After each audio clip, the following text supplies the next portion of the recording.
Yeah, this is the follow-up of what we have done earlier in the last video. So that's why I called structure of lexicon 2. First, let's review what we have done.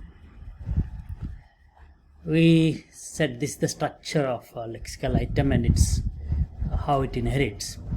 Each lexical item has a actually becomes a part subtype of maximal type T, TM, and there are subtypes of a TM, and each type or each subtype will have its own constraints, and all those constraints are two different types. Maybe some of them are inviolable, some of them are default in nature, and each lexical item inherits those constraints, right? And if a lexical item has some specific or unique feature that can take precedence over what the supertype says. That's the basic thing. In fact, it looks the trees looks opposite in the reverse side. So each lexical item inherits constraints associated with the maximal type TM that it belongs to, and those associated with supertypes of TM. These are the supertypes of TM. Okay. Then we also saw that a lexical item has two subtypes. One is lexeme, another is word. Words are realizations of lexeme. Lexemes are abstract in nature, right? So words are derived from lexemes. So you have any inflections, everything which is added, then you get the word. And remember, we also had something called POS, parts of speech, that comes as a part of word, where we have decided that also has things like noun, verb, etc. They are different from lexeme. Those parts of speech actually define the value of head, but lexemes are different. Lexemes come with constraints. So these constraints interact, and these constraints are necessary for the syntax, basically, right? We are going to look at that, and one constraint on lexeme now is the semantics, and the mode value is always none, which is on the lexeme feature, and this is inherited by inflecting lexeme and constant lexeme. We have two subtypes. Inflecting lexemes, meaning they inflect for person, number, gender, or other features, whereas constant lexemes, they never inflect. So we are going to look at more about inflecting lexemes in this class. So if you look at inflecting lexeme, we will say there are two subtypes. One is noun lexeme, another is verb lexeme. Both of them inflect for person, number, gender, and of course the verb also inflects for tense, whereas noun inflects only for number, but in some languages it also inflects for other features. Anyway, so when you say noun lexeme, a noun lexeme will have three subtypes. Noun lexeme will have three subtypes, and they are proper noun lexeme, common noun lexeme, and pronoun lexeme.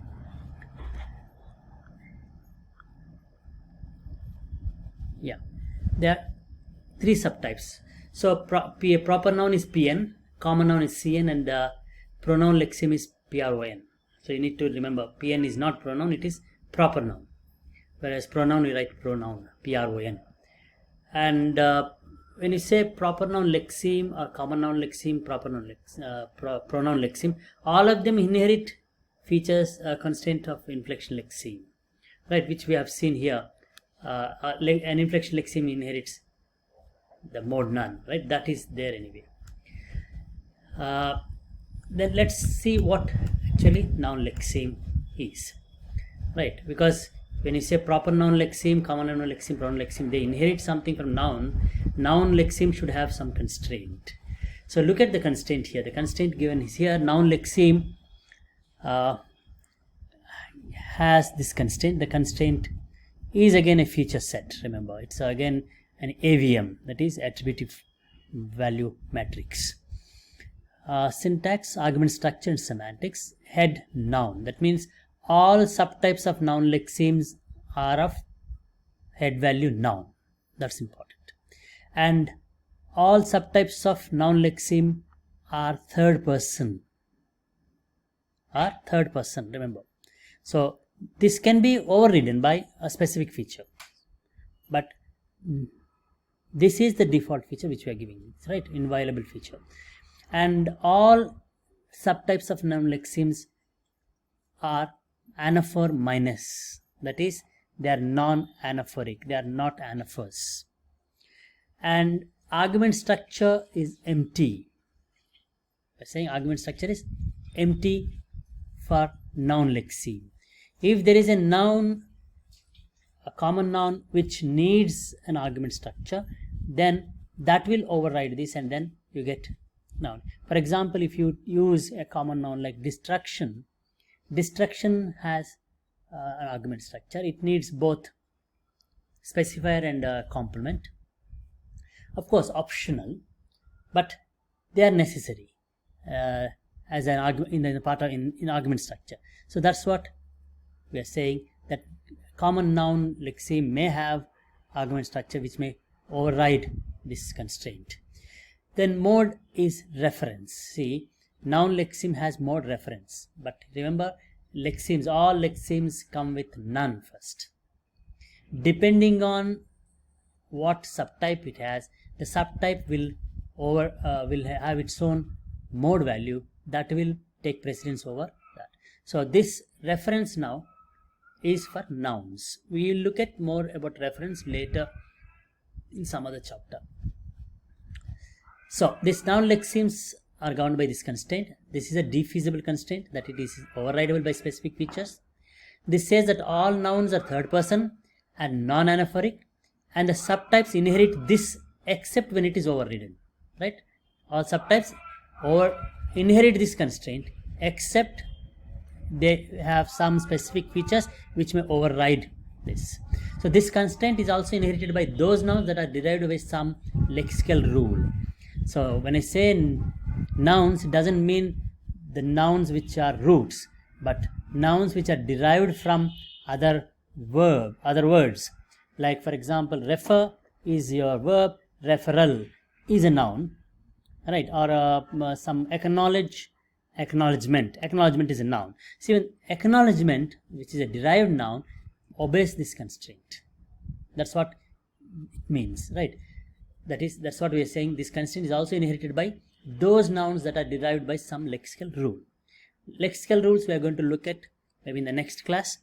That is derivation of one word from another word. Okay.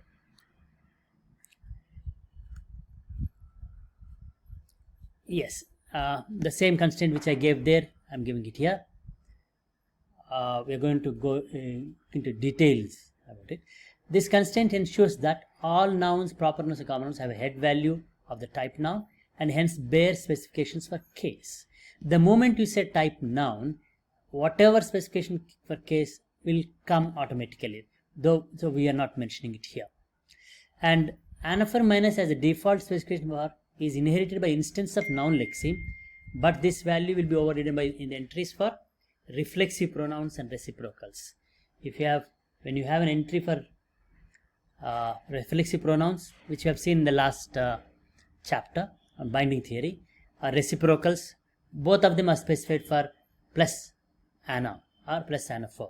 So that will override this constraint, right? But however, they get other features. That means they are nouns, they are third person or whatever, right? Depending on again what features they have, right? And the argument structure may be empty again.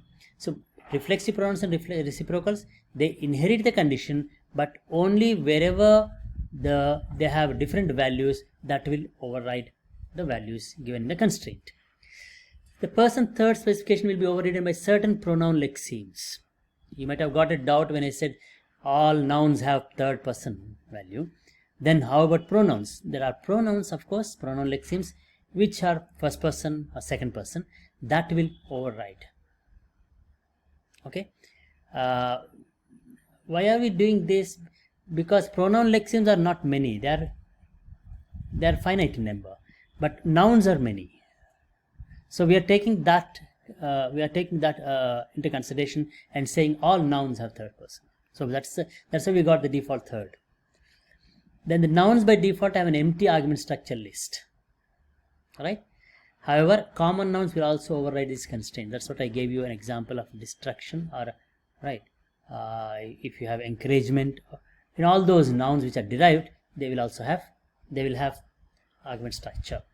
By default, the semantic mode of nouns is reference.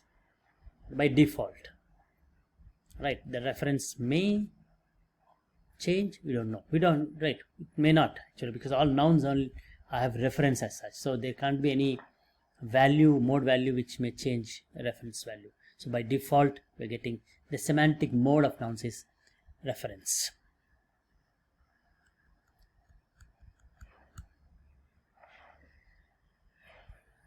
Right, now we have seen lexeme, inflecting lexeme, and then noun lexeme, and we have seen the constraints. Now those constraints, how do they apply on subtypes? What are the subtypes we have seen? We have seen 3 subtypes. Right, 3 subtypes: proper noun lexeme, common noun lexeme, pronoun lexeme. How does the constraint on noun lexeme work on these subtypes? That's what we're going to look at now.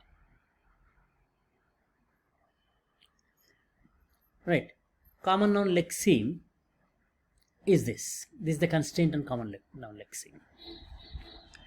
Right, now whatever here is here, that may override the noun lexeme constraint, the values there. So look at syntax. Semantics is not given, that means semantics is the same as noun lexeme. But head value is not given, so it is noun. Agreement 1, that is agreement is matching with somewhere, right?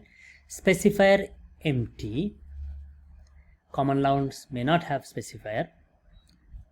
Argument structure is determiner phrase, which has arg1. Right? So the argument structure, the first argument, there is only one argument in argument structure here. That argument, agreement, and the agreement of the common noun lexeme are same, one and the same. Right? This is which matches, which is the constraint for NSA. Remember NSA, nominal specifier agreement.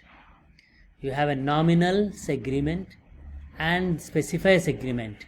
Both of them are matching. So specifier is determiner phrase always. So when you take a word like book, book has agreement, which is singular, and book is a common noun, right? It's also a count noun, so it has it needs a determiner phrase as its specifier, and that determiner phrase's agreement should also be singular. If it is book, if I say books, then it cannot be singular but it can be plural. So you can have many books or few books,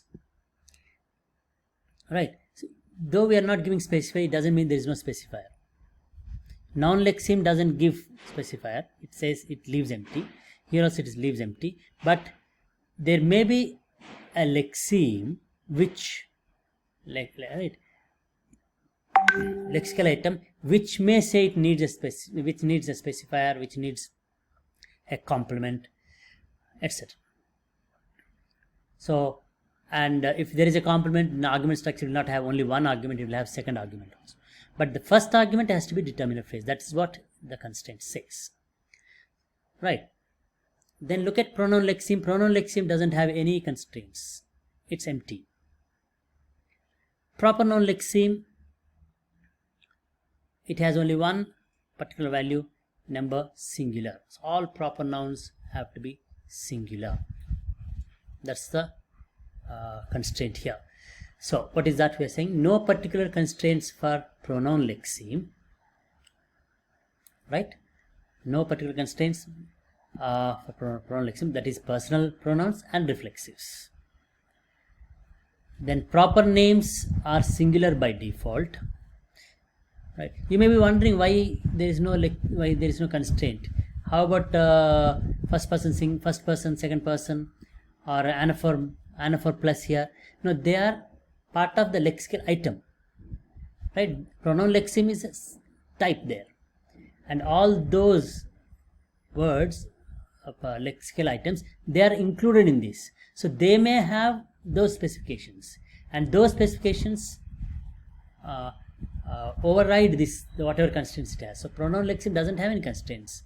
That means it inherits noun lexeme's constraint, and there may be a lexical item which may override that part. Then proper names are singular by default. So you will never see that proper names are plural, but there may be there may be a few lexical items which may be plural. Okay.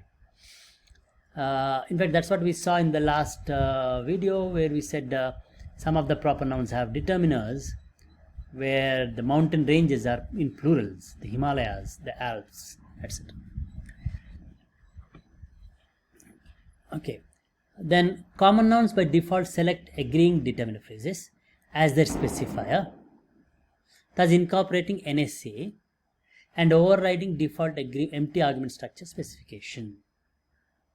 Further, subtypes of common noun lexeme might be introduced to distinguish count and mass nouns. Right? Subtypes of common noun lexeme. Subtype of this may have two types. Right? Like something may be mass noun, something other thing is a count noun.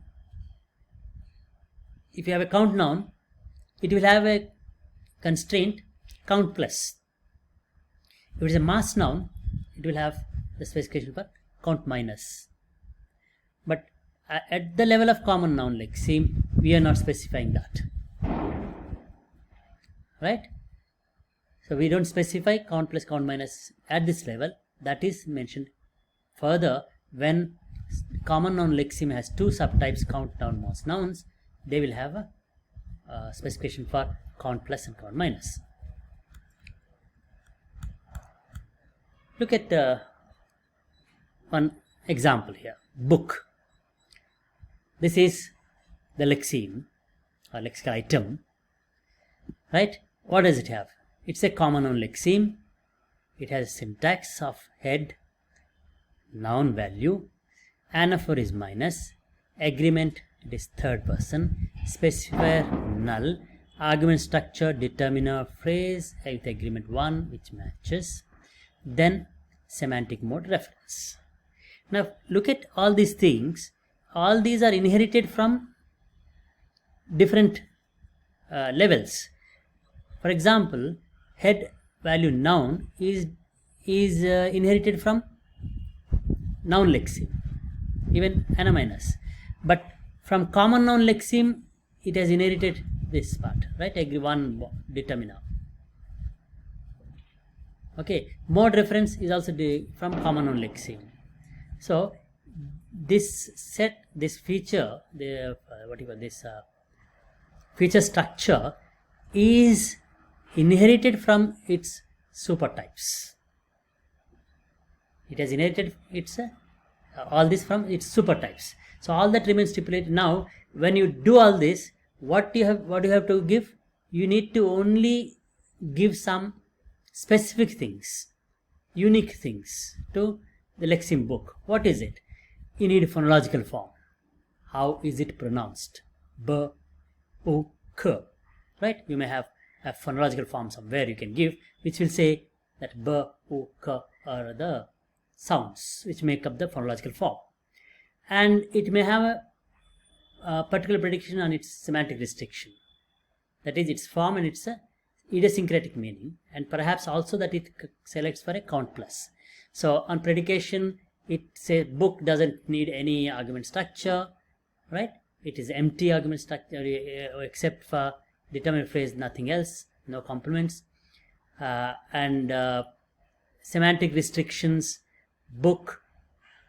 And what is the semantic restriction for a book? You have restriction its index is I, right? Remember that. We need to only specify those things, right? The rest of its grammatical properties follow from the fact that it is assigned to a particular type in our system of grammatical descriptions. So this is how we are building this lexicon. Lexicon will have now the types and subtypes and words, lexical items, which are all assigned to some type or some supertype. So they automatically inherit all the features from the supertypes, and if this particular lexical item has any idiosyncratic feature, any predication, any semantics, any phonological form, that will be added. That's all, right? So this is about noun lexeme. Similarly, verb lexeme. So verb lexeme will also have a constraint. What kind of a constraint will it have? Verb lexeme will have automatically verb as the value of its head. Then specifier is empty. It has something, but that is shown here in the argument structure. It has to have an NP as the first argument, right? Any verb, take any verb, without the specifier you cannot have a sentence, right? You cannot have a sentence without a specifier and without a subject, right? In other words, in simple words, what we are saying is, without subject there cannot be a sentence, and sentence has a verb anyway. So each verb has in its argument structure, verb lexeme in its argument structure, one argument that has to be an NP. This may be overridden, but this is the constraint. Complements we are not specifying, because not necessary that all verbs have complements. If you have an intransitive verb, it will not have a complement, right? So, and semantics, mode, prop. Proposition is the mode value, that is by default, right? And this may be overridden when a sentence changes to other types, like question, or imperative will change it to directive, etc. Right? You remember we have done imperative rule in the last class. Imperative rule changes the semantic mode, right? Mode value of the semantics to directive. So, but the constraint on a verb is this, that there may be a rule or there may be a lexical item which may change the values, right? Head value of a type verb is a specifier list that contains one element, a mode value of proposition. In addition, the argument structure of a lexeme of this type begins by default with an NP. Now, verb lexeme will have subtypes. We know verbs are of different types. We have already seen that. We have seen there is a intransitive verb and transitive verb, and transitive verbs have strict transitive verbs, ditransitive verbs, etc. Right? So they are all subtypes here. The subtypes of verb lexeme basically specified by its argument structure, right? We have given argument structure here, the specifier, only one argument. The next argument, complement, depends on the subtype. Let's look at the subtypes. If you have an intransitive verb, lexeme, it will not have a complement. When it doesn't have a complement, what do we say? That means this is the argument structure which it has inherited from verb lexeme, remains as it is, right? This has inherited from this. The specifier is already there anyway, NP. We don't need to specify it again, but the complement is not specified. SIV, lexeme. SIV is strict intransitive verb, lexeme, which has argument structure empty. Now, this is empty. Empty meaning it doesn't mean there is no specifier. The specifier is there already, right?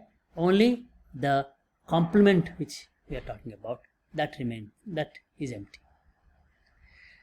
Whereas when you take another subtype of intransitive verb, which is PIV LXM, P represents preposition.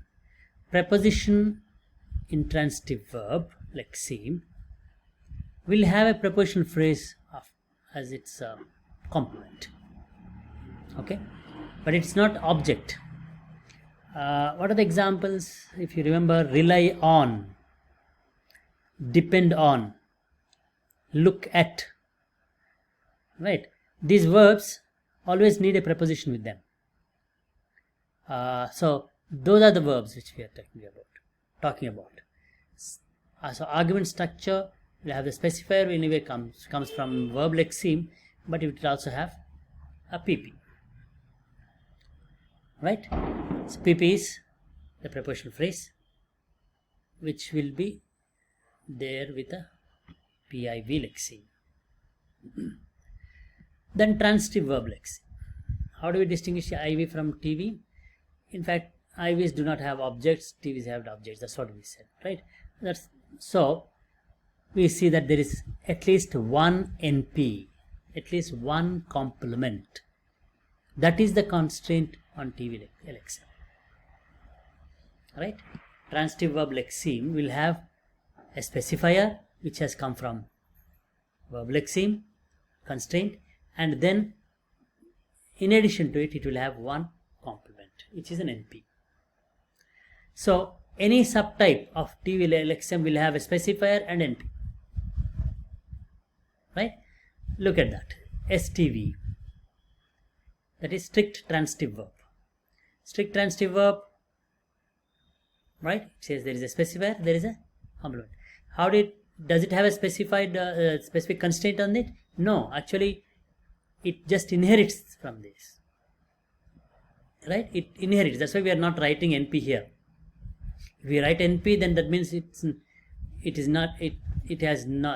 is not inherited from there. Okay? Remember the conventions. Whatever is inherited, we are putting it empty in brackets. And whatever is new, we are writing it. So for a TV LXM, we have written NP here. That means this is new. In the constraint, this is new. Similarly, when you are writing STV LXM, both are empty we are writing. That means specifier is inherited from the lexical verb lexeme, and then the complement NP is inherited from transitive verb lexeme. Then you have ditransitive verb lexeme, which is a subtype of transitive verb lexeme. This will inherit anyway. Ditransitive verb lexeme will inherit the specifier and one object. In addition to it, it will have another object. Like the verb give.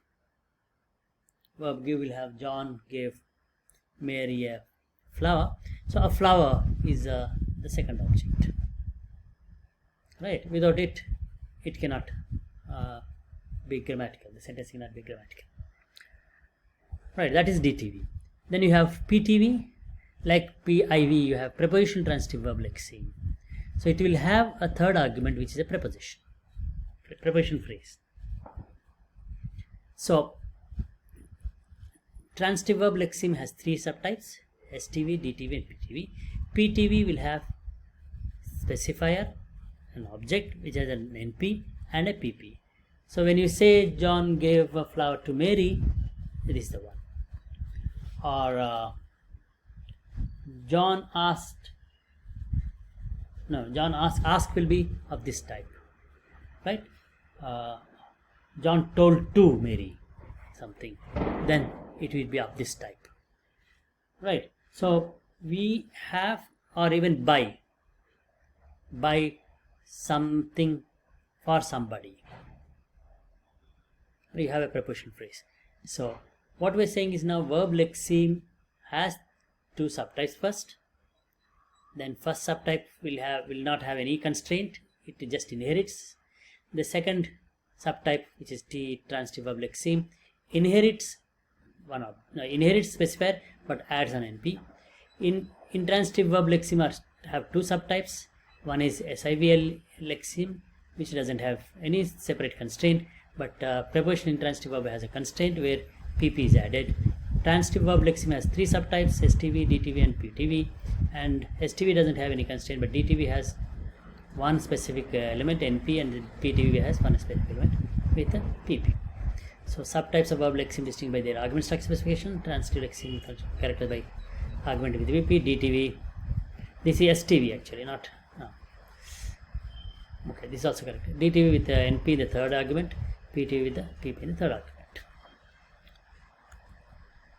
Okay, okay. Let me not finish this. We have some more time. I'll just talk about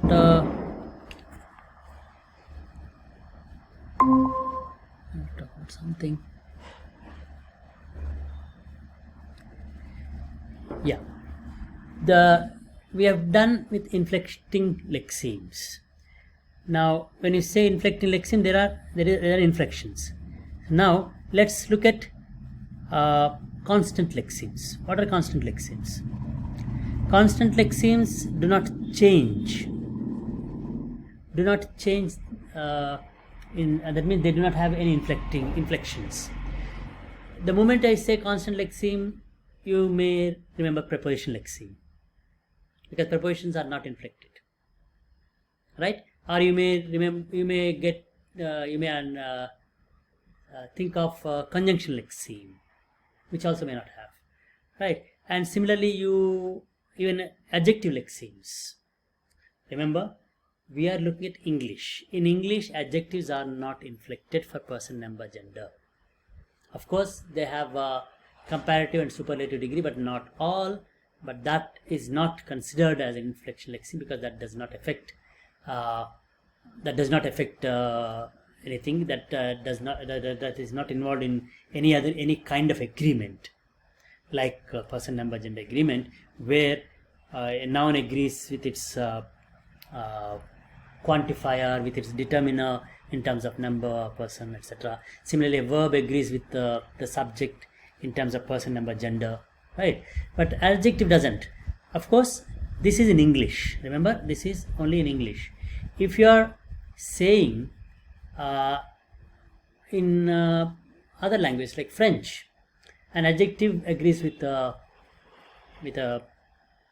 noun, or in Hindi also adjectives agree with nouns, right? So there you may have to say adjective lexemes are subtypes of inflecting lexemes. You may have to say that, right? But let's look at least the prepositional lexeme. When I say prepositional lexeme and a constant lexeme, when you say prepositional lexeme, what do you have? Let's let me present something else.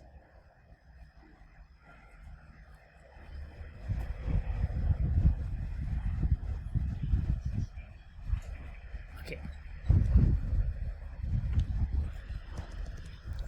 let's say now prepositional lexeme. When I say prepositional lexeme, what is the constraint which governs it, which constrains it? It will have definitely a constraint which says that the head value has to be preposition, right? It has a syntax, and its head value has to be preposition, right? That's the constraint for prepositions. But if you remember, we have seen two kinds of prepositions in last chapter before that. Some which function as predicates, some which serve as argument markers, right? So we may have to have two subtypes of this. So we'll say predicational, or let's say PDP LXM. PDP LXM is why is this very slow, my system? Yeah, PDP LXM is predicational preposition lexeme, right? And let's say other one is marking, right? Agreement marking. So argument marking prepositions or marking prepositions like C, right? Two subtypes. Now, how are these two subtypes governed, or what do they have any constraints which override this thing? In fact, this doesn't have to override because it's a preposition, so this preposition head value preposition is automatically inherited by PDP, let's say. But this may have some constraints.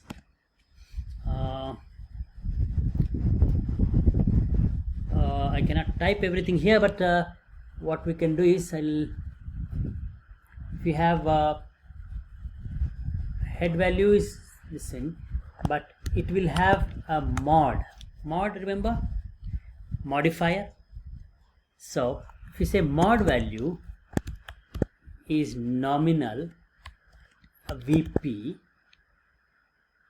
and none.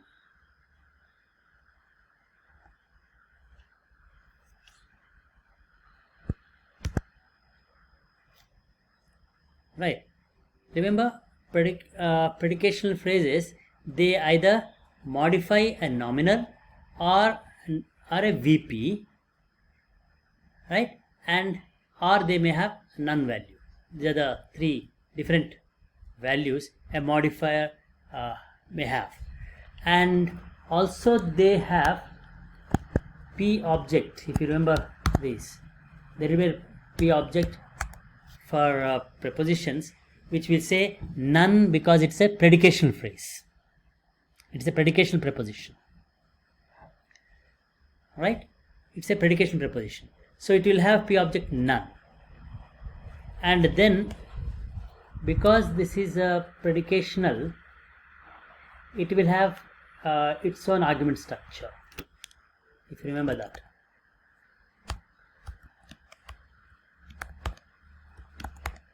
And in its argument structure you will have NP, NP.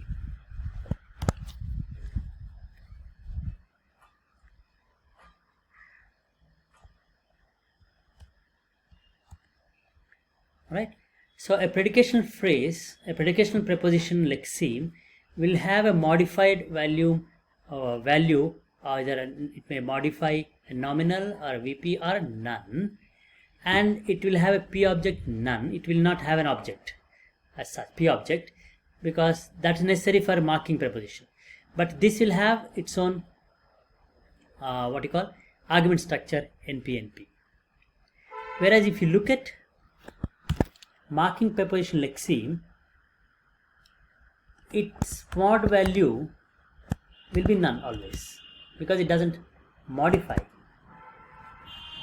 right? It doesn't modify, but it marks an argument. So its P object will have a value.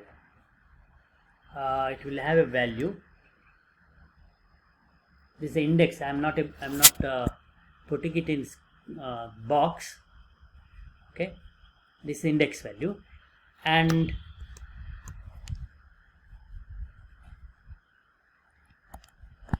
the specifier null anyway for both, actually. Even for this specifier is null, but argument structure you need to worry about. What is its argument structure? Predicational phrase will have an argument structure because that actually shares it from with the verb which it occurs with. But here this is same as the P object. It means P object is found, the object is found in the argument structure. Okay. So if you remember the sentence, I wrapped or she wrapped, whatever, I wrapped the blanket around me.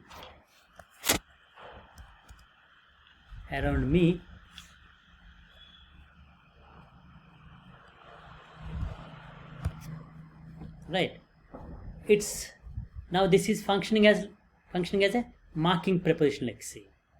So it's marking an argument me. This is a prepositional object. So that's why this has an argument structure. But if I say around myself, around is not functioning as marking preposition, but it's functioning as a predicate preposition lexeme. So this becomes part of that, right? And it will have, around will have its own argument structure, two NPs. The blanket is around myself, around me, right? You can have two sentences. I wrapped the blanket is around me. Okay, that's how you distinguish your predicate prepositional phrase and then marking prepositional phrase. And the two constraints on predication prepositional lexeme and marking prepositional lexemes are like these, right? To look at another example.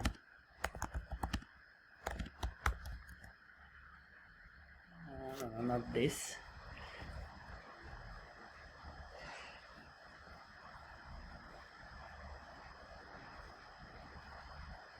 Yeah. What was the example? Anyway, you can take this also. He talks to himself. When I say he talks to himself, right? To is not argument predication, argument to preposition. It's a predicate preposition. It actually, you can see that they go together. Talk to, right? These are all predicate prepositions lexemes. So that's why himself is the argument you can have, which can as an anaphor, which can be co-indexed with he. You cannot have the sentence like he talks to him, where him can be co-indexed with he. If you can have with him, then that means this becomes your marking preposition, argument marking preposition, right?